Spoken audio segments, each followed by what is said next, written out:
மேற்கு வங்க மாநிலத்தின் தலைநகரான கொல்கத்தாவிலிருந்து 132 கிலோமீட்டர் தொலைவில் அமைந்துள்ள பிஷ்ணுபூர் என்ற சிறிய நகரத்தில்தான் இந்த பாம்பு படையின் பேரணி. இங்கு பருவநிலை மாறி பூமி குளிர்ந்தால் நாகதெய்வமான மனசாதேவிக்கு நன்றி சொல்லும் விதமாக பாம்புகளுடன் ஊர்வலமாக சென்று மனசாதேவிக்கும் சிவனுக்கும் பூஜை செய்கின்றனர் இங்குள்ள பழங்குடியின மக்கள்.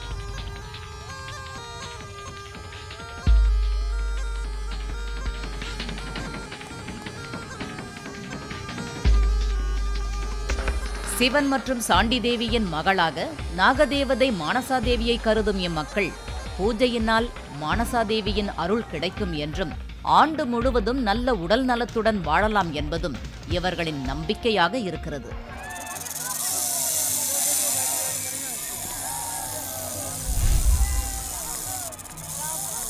இந்த பேரணியில் நல்ல பாம்புகள், கட்டுவிரியன், ராஜநாகங்கள் போன்ற கொடிய விஷமுள்ள பாம்புகள் எடுத்துச் செல்லப்பட்டாலும் ஆபத்து ஏற்படாமல் தடுக்கும் விதமாக பாம்புகளின் விஷப்பற்கள் அகற்றப்பட்டு விட்டதால் இந்த பேரணிக்கு அனுமதி அளிக்கப்பட்டுள்ளதாக கூறப்படுகின்றது. பழங்குடியின மக்களின் இந்த வினோத பேரணியை பிஷ்ணுபூர் வாசிகள் திக் திக் மனநிலையில் கண்டு பரவசமடைந்தனர்.